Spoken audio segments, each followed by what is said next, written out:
parents demand I split the inheritance. My parents demanded that I split the inheritance I got from my in-laws in half because my sister deserves a break after her terrible divorce. I refused because I won't pay the price for her mistakes. Now they're cutting me off and ignoring their grandkids, who love them dearly. My sister has ghosted them again, in her usual fashion, for another man.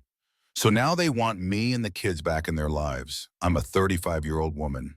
My in-laws tragically passed away in a car accident, leaving a huge amount of inheritance to me, my husband, who is also 30, and our kids, a 7-year-old girl and a 5-year-old boy. My father-in-law had his own business, and my mother-in-law was a lawyer. Throughout their lives, they saved every penny they could. My husband and I earn enough to live a very comfortable life, so we plan to spend the money on our kids' education and future. But when my parents found out about the inheritance, they made other plans. My parents learned about the inheritance at my in-laws' funeral. They approached me right after all the guests left and demanded I share the inheritance with my sister, Maya, who is 37. According to them, she deserved a break after her terrible divorce, but she couldn't pay for it herself because she didn't have a job. They insisted that, as her sister, I should pay for her vacation. Growing up, Maya was always the golden child. She was a straight-A student, always participating and winning every competition. She had a million friends, while I, on the other hand, barely participated in anything and always kept to myself. I was also a straight-A student, even though I never really cared about any of this. One thing that made me a little sad was the fact that our parents always preferred her over me. Before Maya, my mother had 3 miscarriages, and she was told by doctors that she might not be able to carry her own kids. Eventually, she got pregnant again and gave birth to Maya. Maya became the miracle baby who finally made them parents. And by the time I came along, they didn't care as much anymore. They already had their perfect daughter. I spent a lot of my childhood comparing myself to her and trying to be like her. I thought maybe my parents would like me better if I was more like her, but they never did. Whenever I scored the highest in class, they would just say, "Oh, good job." But whenever Maya even received a participation certificate, they would frame it and display it around the house. Eventually, I realized I would never be good enough for them, so I accepted it and moved on, focusing more on myself. Maya graduated from school as the valedictorian, and everyone was very happy for her. She got into an Ivy League college, graduated, and started a business with her boyfriend using our parents' money. The moment she started making some money, she moved in with her boyfriend and completely cut off our parents. We didn't know where she lived or worked, and we didn't have any contact with her. We didn't even know who her boyfriend was. This broke my parents' hearts. They were in complete shock. They never thought their golden miracle child would just abandon them. They were in denial for the longest time, then acted as if nothing had ever happened. 2 years later, Maya returned, and our parents were overjoyed. But that was only momentary. A few days after her return, she sat down with our parents and asked them to lend her some money for her business, promising she would pay them back. They gave her way more than she asked for, and everyone was happy. But the next day, Maya was gone again. Over the years, we heard things about Maya, but she never reached out to us, never called, never even sent a postcard. Last year, after 15 years of no contact, she showed up unannounced at our parents' house. They were shocked to see her, but let her in. She told them about what happened all those years. She got married to her boyfriend, and the business was going well initially, but it eventually failed. Both she and her husband were jobless and grew distant. Apparently, he started spending his nights at bars, and she was left alone at home. She ended up cheating on her husband with one of his friends, resulting in a nasty divorce. She came back because she had no money, no job, and no place to crash. She hoped she could move in with our parents again. Without a second thought, they let her move back in after she'd been gone for 15 years. Honestly, I wasn't even surprised. At my in-laws' funeral, they asked me to give her half of our inheritance because she deserved a break after her divorce, and she couldn't pay for her vacation because she was broke. I laughed in their faces and refused to give her anything. I let them know that the money we received was for our kids, and if they had a problem with that, it was too bad. My mother screamed at me, saying I owed them because they raised me and looked after me all my life. If I didn't give Maya the money, they would completely cut me and my family off. And so they did. I don't care that they cut me off, but I feel bad for my kids because they love their grandparents. but nothing could be done. About 6 months after this incident, I received a phone call from my mother.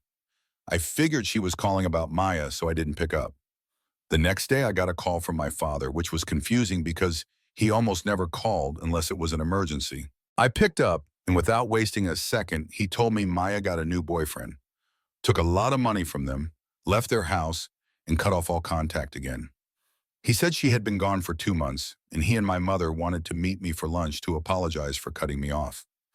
He tried to convince me to let them back into my life, but I had no interest in any of this.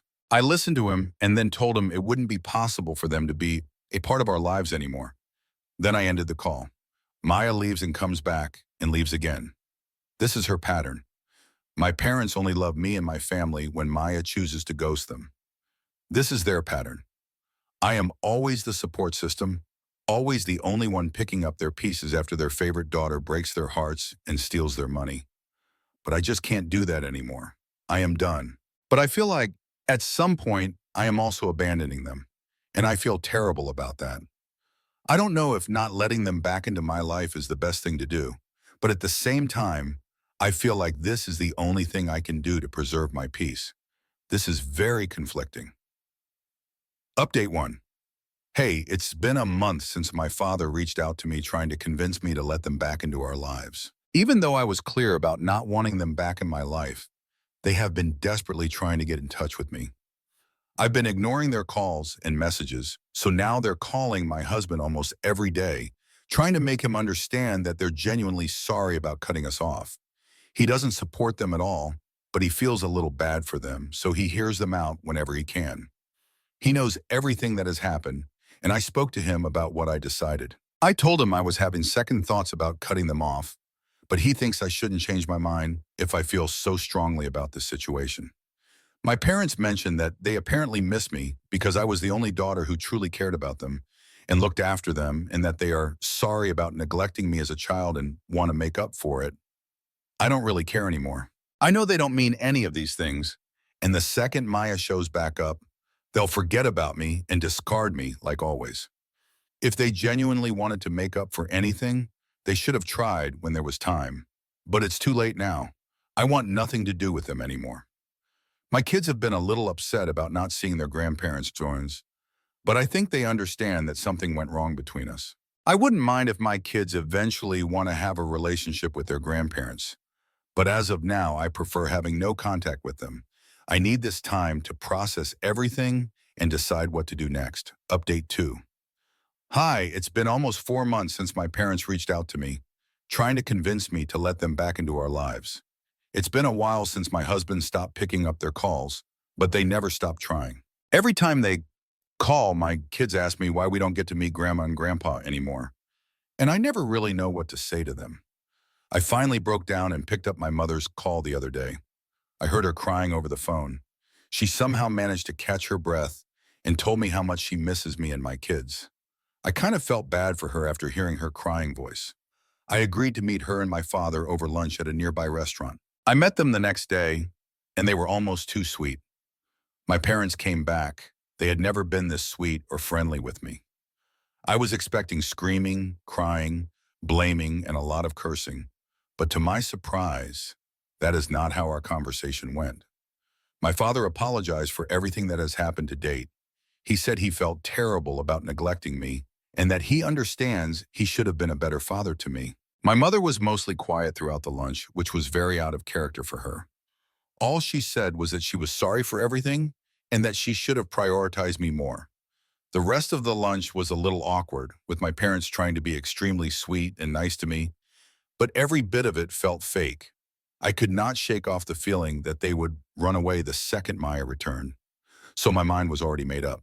Before leaving, they asked if I would reconsider letting them back into my life, and I told them that I would not.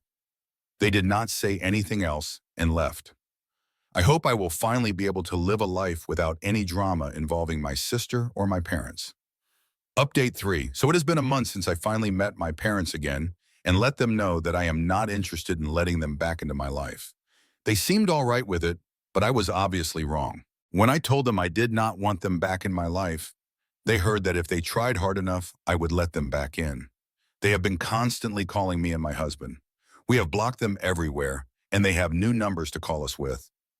I got tired of this constant annoyance, and I picked up my mother's call and told her that I was not interested in having them back in my life for now. I told her I needed some space and time to think, and I would contact them when I was ready to talk. In the meantime, they should not try to reach out to me unless it was an emergency. I also warned her that if they did not stop bothering me and my family like this, I would file a restraining order against them, which finally made them stop calling us all the time. My kids do not ask about them anymore. I think they understood that I got a little upset every time they spoke about them, so they stopped. To be honest, I miss them.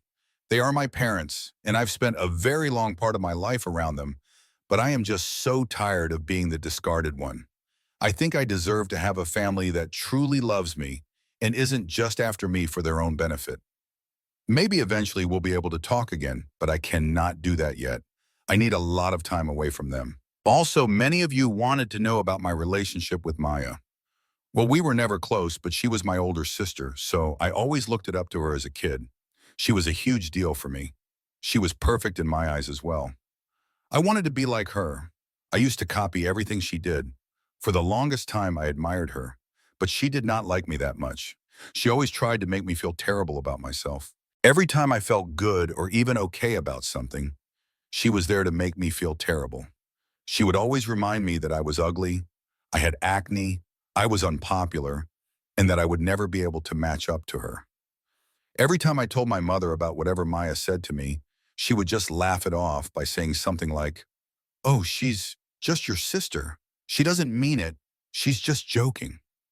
Maybe she was joking. Maybe that's just what siblings do. But what about the part where it hurt me? The person I looked up to and admired so much always said such terrible things to me. All of this was still fine, but she made out with my first boyfriend, and that ruined every speck of love and admiration I had toward her. I was 14 when I got my first boyfriend, and Maya was 16.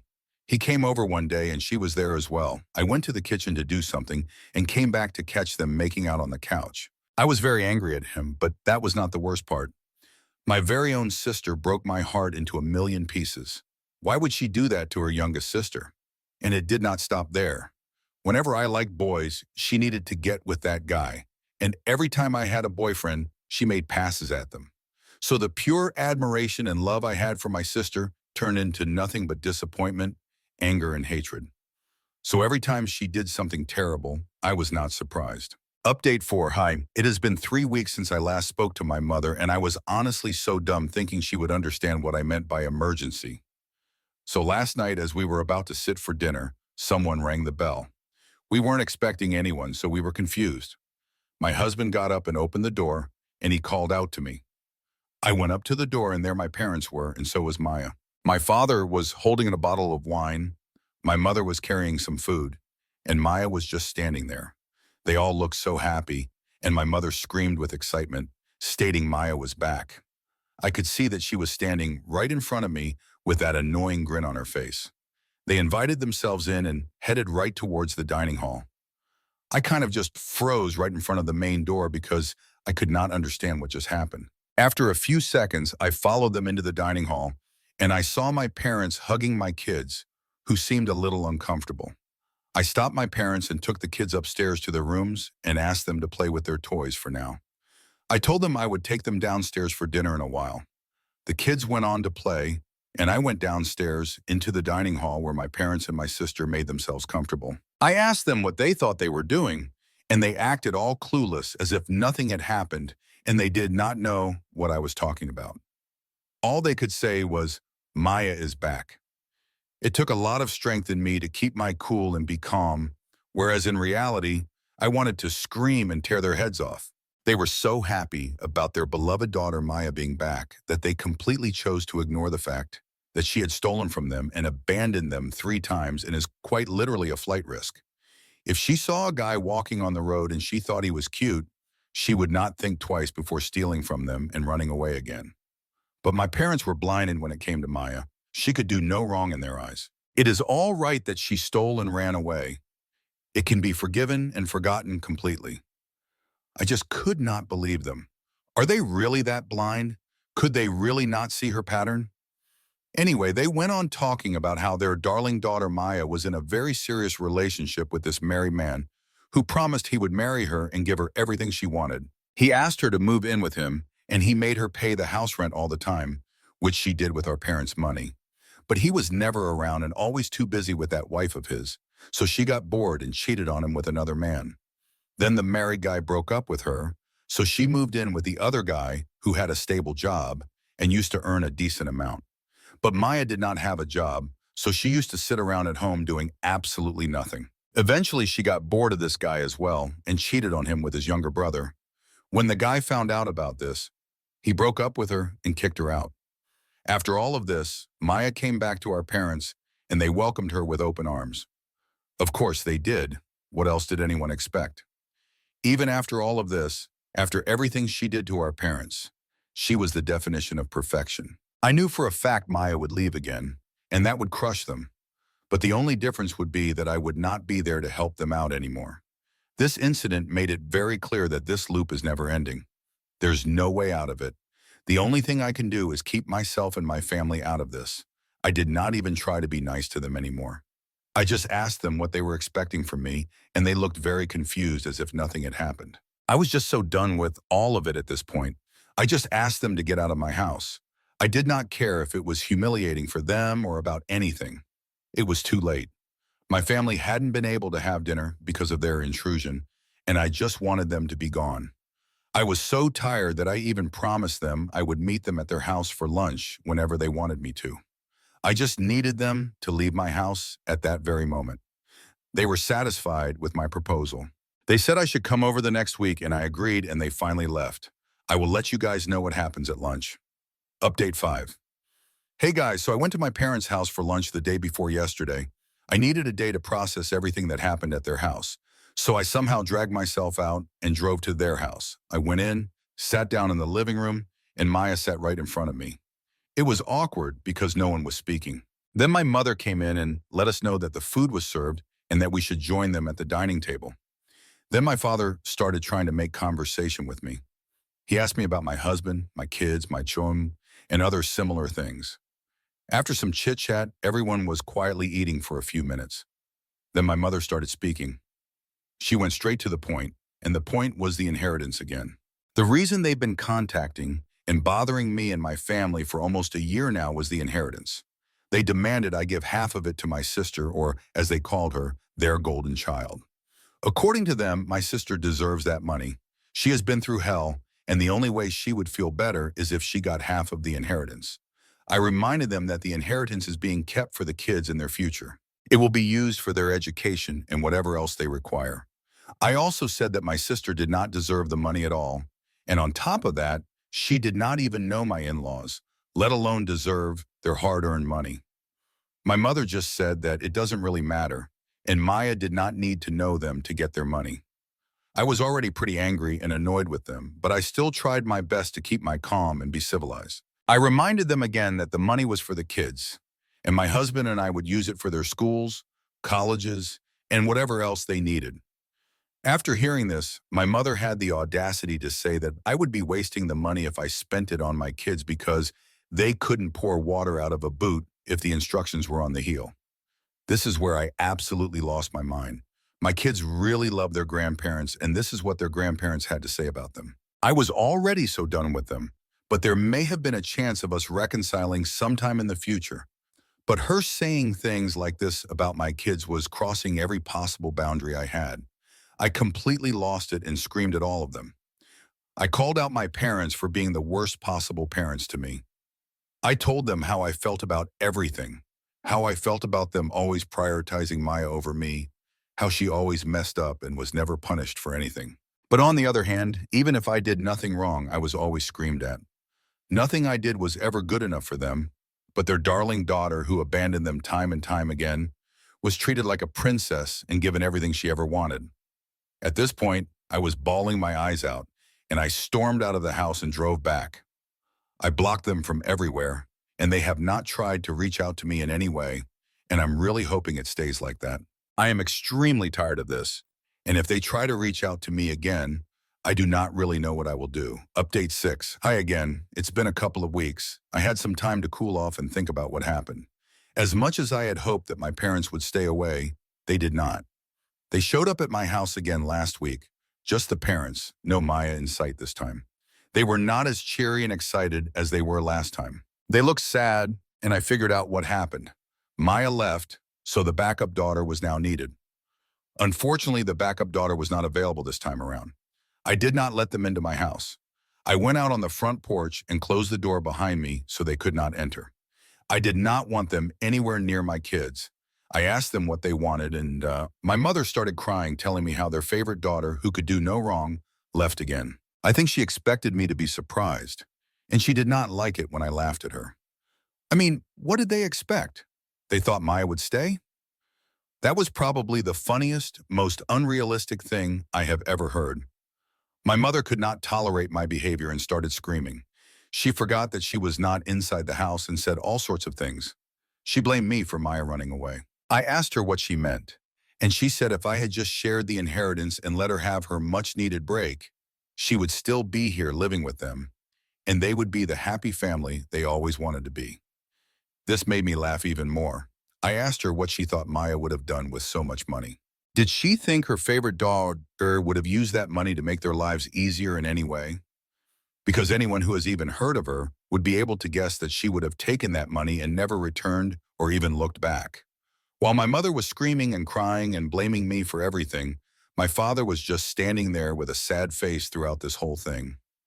He did not utter a single word. He kept staring at the ground. After my mother was done rambling on about everything, he spoke up to my surprise. He said he was done waiting for Maya and that he realized that there was nothing I or anyone could have done that would make her stay. Every time she got a guy, she ran away with them, and he was done taking her in. He said the only reason he kept letting her come back and live with them was because my mother always begged him to do so. She always reminded him about the fact that Maya was their first child, the one who made them parents. But I did not believe a word he said. Even if this was what happened, he always seemed overjoyed by the fact that Maya was back, and he never tried to stop my mother from demanding that I give up half of the inheritance to her. I told him I didn't believe him, and he looked disappointed by that. After everything that has gone down, how am I supposed to believe any of these things? They don't make any sense. If he was so against it, he could have spoken up about it. He could have stood up for me. He could have been a good father to me, but he was not. Even after all of this, they asked to see the kids once before they left, and there was no way I would let them meet the kids again, especially after what they said. I politely asked them to leave, and I let them know that I would be filing a restraining order against them. I have given it time. I have waited and hoped that they would understand and I wouldn't have to take any serious measures, but unfortunately, they have left me no choice. I have already filed the restraining order. Now I finally feel like this huge weight has been lifted off of me. Sure, I feel a little sad about this, but I have had enough of all this. This was the only way I could have brought peace to me and my family.